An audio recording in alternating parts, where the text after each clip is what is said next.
Bueno, finalmente el fiscal, tras una larga presentación que hizo hoy, un alegato, terminó diciendo que no podía acusar o formalizar la acusación contra Marcelo Macarrón de haber contratado a un asesino para matar a su esposa Nora Dalmazo. Volvemos con Héctor, que está trabajando allí. Te pregunto cuál es la sensación en Río Cuarto después de la decisión del tribunal. La sensación me parece, Cruz, que sigue siendo la misma de siempre.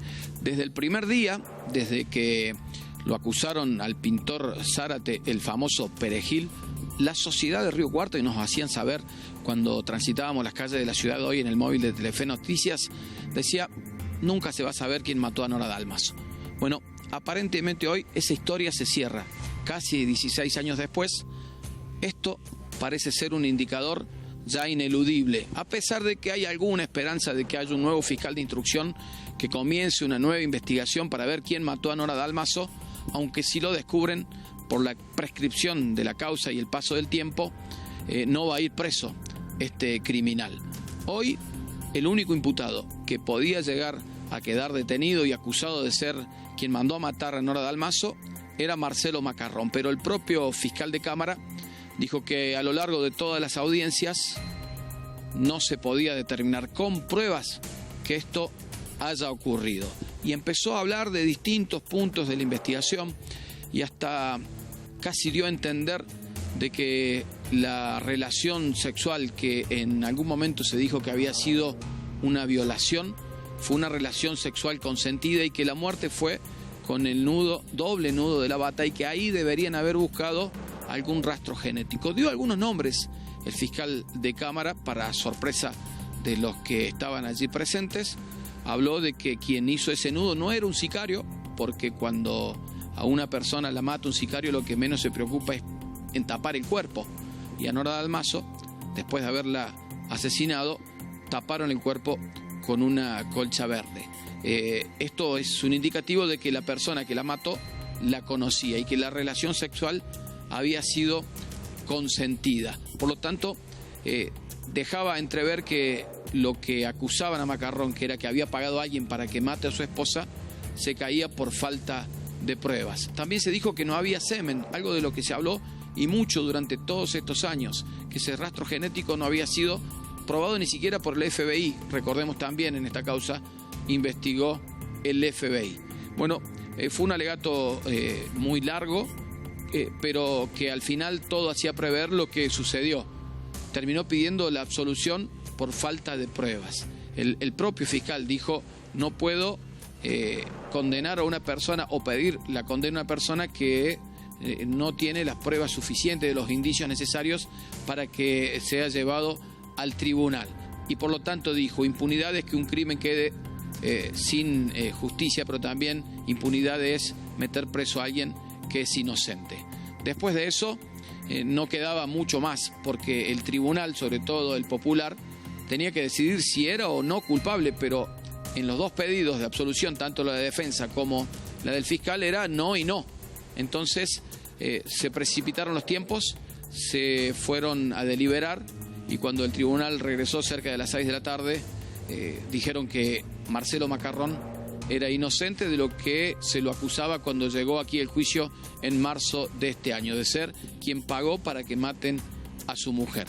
Hablamos con el abogado defensor, con Marcelo Brito. Él nos decía que en este axioma de las preguntas que muchas veces utilizamos los periodistas, el qué, cómo, cuándo, dónde, por qué y para qué, lo único que se sabe es que la mataron a Nora Dalmazo, cómo la mataron y dónde la mataron, aquí en esta vivienda. Creo que nunca se va a saber por qué la mataron y sobre todo quién la mató.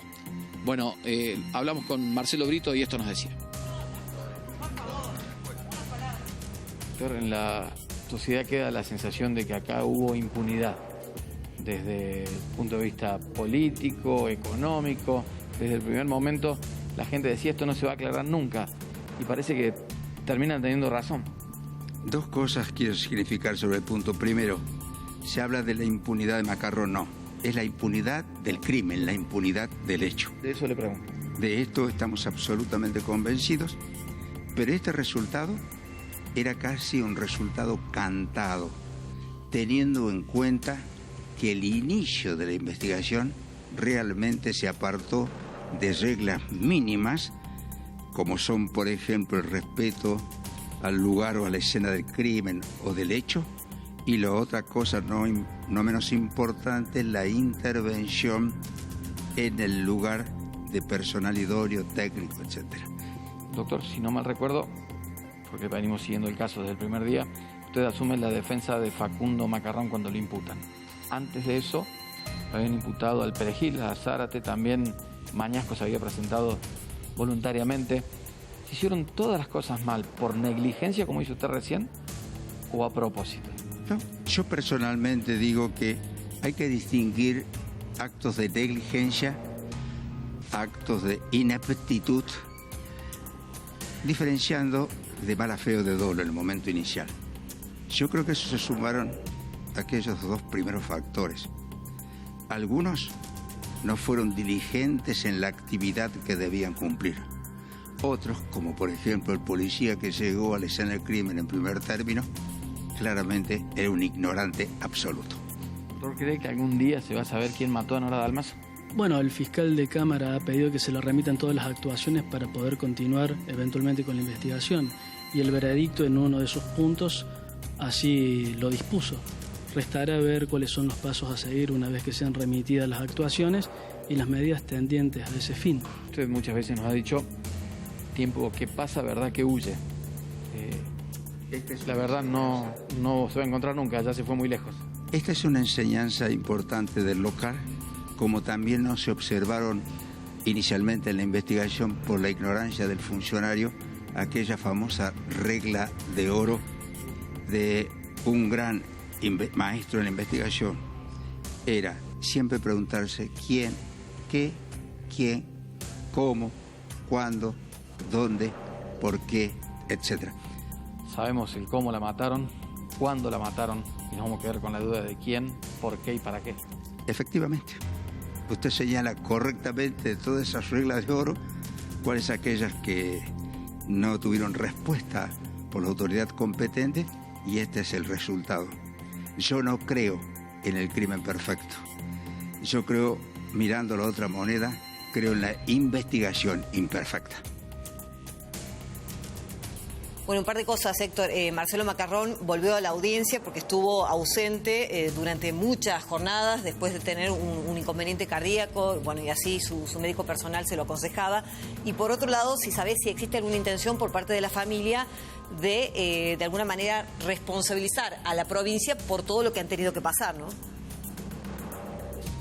Hasta el momento no se ha hablado de eso, Cruz. Simplemente después de la absolución, Marcelo Macarrón se dirigió aquí a su vivienda, acompañado de su familia, de sus dos hijos, de su yerno. Comieron algo y después no salieron más de la casa. Están en el interior de la vivienda. El abogado defensor o los abogados defensores ya han regresado a la ciudad de Córdoba. Marcelo Macarrón, cuando salió, no quiso hablar con la prensa, solo dijo: quiero empezar a partir de hoy una nueva vida. Estoy unido a mi familia, acompañado de mis hijos, y no quiero hablar más, me quiero retirar. Y allí se subió su camioneta y se vino hasta Villa Golf, al domicilio donde hace casi 16 años mataron a su esposa. El fiscal de Cámara no encontró las pruebas, como lo decíamos recién, y de esta manera en el alegato decía por qué para él Marcelo Macarrón es inocente, precisamente por ser indúo pro reo. ¿Qué significa esto? Que no tenía pruebas y por eso no lo podían condenar. En cambio, el abogado defensor dijo que había una certeza negativa para que Macarrón no sea condenado. Solamente esa era la diferencia y los dos pedían la absolución. Uno por la duda y otro por la certeza de que no lo había hecho. Así lo decía el fiscal de Cámara, Julio River. Por todo lo cual voy a solicitar al Sentísimo Tribunal, en primer lugar, se declare a Nora Raquel Dalmazo víctima de violencia de género, de los términos de la Convención Interamericana para prevenir, erradicar y sancionar todo tipo de violencia contra la mujer, conforme lo dispuesto por la CEDAW. En segundo lugar, se absuelva a Marcelo Macarrón del delito de homicidio calificado por el vínculo, alevosía y preso, promesa remuneratoria que atribuyera la requisitoria de citación de juicio de fecha 23 de septiembre de 2019 de FOCA 64/57, FOCA 64/57/6553, o la aplicación de una de las derivaciones del principio de presunción de inocencia, que es el indulto por reo, en los términos de los artículos 11 de la Declaración Universal de Derechos Humanos, 8.2 de la Convención Americana de Derechos Humanos, 18 de la Constitución Nacional, 40 y 41 de la Constitución de la Provincia de Córdoba y 406, párrafo tercero del Código de Procedimiento Federal de la Provincia de Córdoba. Tercero, se ponga a disposición de esta Fiscalía la totalidad de las actuaciones para seguir investigando en procura de llegar a la verdad e iniciar las investigaciones a quienes se merezcan ser investigados. Un femicidio que queda impune, Héctor, después de un largo proceso plagado de problemas desde el momento cero del asesinato, ¿no? Y recordemos que tuvo 5 orientaciones diferentes, cada fiscal le imprimió una tónica diferente, una acusación diferente para terminar en esto, en la nada prácticamente hoy, ¿no? Claro, Gerardo. Es más, al momento de que falleció Nora Dalmaso en esta vivienda, en una mesa que era parte de la prueba, los investigadores se pusieron a comer un pollo. O sea, desde ahí en adelante todo se hizo mal. Se hicieron acusaciones infundadas, si querés las enumeramos, pero fueron variadas, de acusar al propio hijo, al pintor Zárate, bueno, a Macarrón primero, que había venido en un avión desde Punta del Este, la había matado y se había vuelto cruzando la frontera. Después que él había sido el instigador y hoy lo terminan absolviendo. En algún momento se sospechó de Mañasco, que se presentó y directamente se hizo un ADN.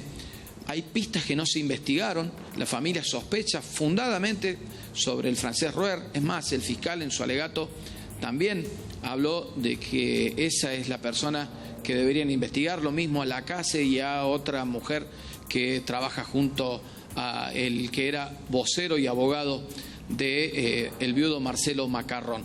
Quedaron muchos cabos sueltos, pero pasó el tiempo y ya la causa para esas personas está prescripta.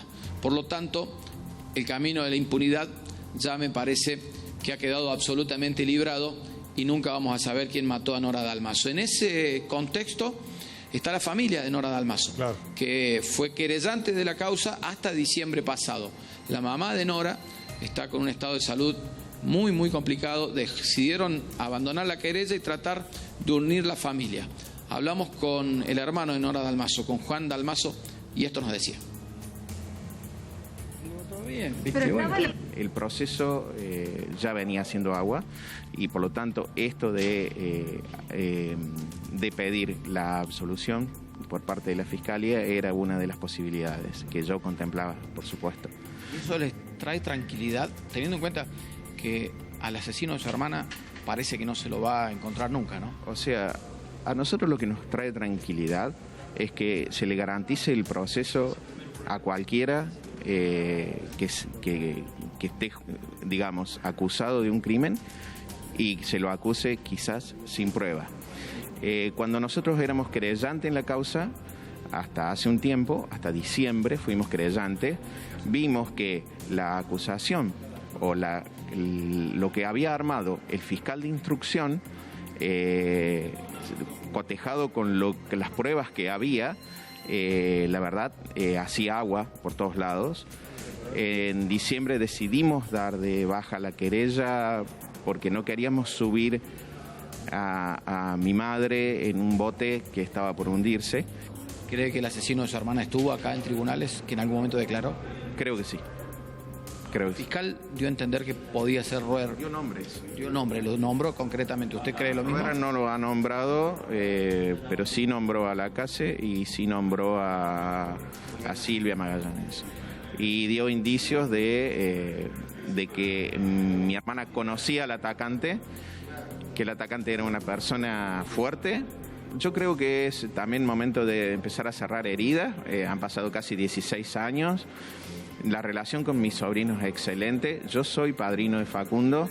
Yo estuve muy mal, muy dolido cuando Facundo fue imputado, pero en ese momento se debe recordar, o quizás lo puedan traer de algún archivo, que yo dije que nunca es triste la verdad, lo que no tiene es remedio, es una frase hecha, pero creo que hay que luchar más que todo por la verdad, hay que luchar para que se sepa qué pasó por el bien de la sociedad y por el bien nuestro, por supuesto. ¿Cree que es inocente su cuñado? Al menos así lo ha iniciado, lo ha indicado el fiscal.